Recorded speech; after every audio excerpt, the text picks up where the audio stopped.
If there's one thing you can learn from the Flash Fossil series if you haven't already, it's that many Flash games were reskinned versions of other games made by flash-in-the-pan companies, pun intended. This is not to say that there weren't cool and complex Flash games, because there absolutely were, but there were many more basic ones. But basic isn't bad by any means, and the game Cubis is a good example. Tell me if you've heard this one before. You've got a bunch of shapes of different colors arranged randomly. You then fire a random colored shape into the group, and if it matches up 3 or more shapes of the same color, they disappear and you get some points. It's a classic format called a match 3 game that's existed for decades now and won't be going away anytime soon. In 2002, a company named FreshGames was established in Columbus, Ohio. They mostly did PC games and later mobile games, but their first game was a simple browser Flash game. Well, Java first and then Flash, but it was released with both. They made Cubis, and like I described earlier, it's a very familiar formula used by countless time-wasting games. But there were a few things that made it stand out. Firstly, the puzzles were 3D and isometric, letting you fire into them from multiple sides, which was new, and having to deal with multiple stories of blocks. There were even certain blocks that could lift a tower of blocks higher to the max of 3, and if one fell to the ground, it could crack, meaning they'd break the next time a block touches it.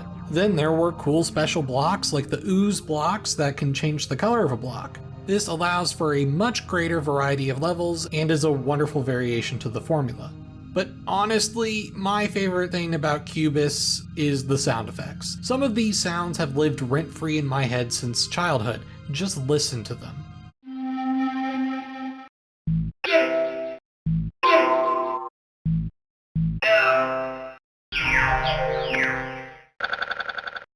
The game was popular, and in 2003 an updated version called Cubis Gold was released. It was mostly the same game, but with a PC app version, some added music, and like 5% better graphics. Definitely a fun improvement. However, the game's heightened popularity would be with 2004's Cubis 2. Wanting to branch out into more general PC gaming, there was a demo Flash version on websites like GSN and MSN Zone like all the others, but the full version was a boxed PC game.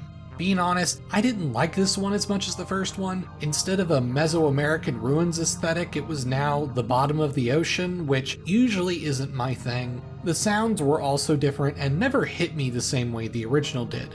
But regardless of what kid me thought, Cubis 2 did very well. While I don't have any specific numbers, it did well enough to be available for iPods in 2006. Yes, not even iPhones, iPods. In 2007, an expansion of another 100 levels was released, and in 2020 they even released an updated version on MSN Zone with polished graphics. For any Flash game to get an update 16 years later is impressive on its own, and it must mean the game still brings in some sort of revenue for them. As FreshGames began to also make mobile games, it naturally meant Cubis would get several more sequel games for PC and mobile that were little more than skin changes. You had Cubis Creatures in 2013, which was animal themed, and then Cubis Kingdoms in 2017, which is about building towns and kingdoms but uses Cubis as a way to challenge enemies? Okay, at least that's different, but honestly it's too extra to be appealing to me, plus while this one isn't a mobile game, it sure looks like one in the worst way, so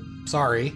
In 2017, FreshGames got bought out, and while the original Cubis is long gone from most websites, Cubis 2 is at least relevant enough to still be found online. And of course, Cubis and Cubis 2 are both available in the Flashpoint Flash archive. I know this episode was a much shorter one, but Cubis was so iconic I had to include an episode on it. But don't worry, there'll be plenty more episodes in the future. Thanks for watching Flash Fossils, and I'll see you all next time.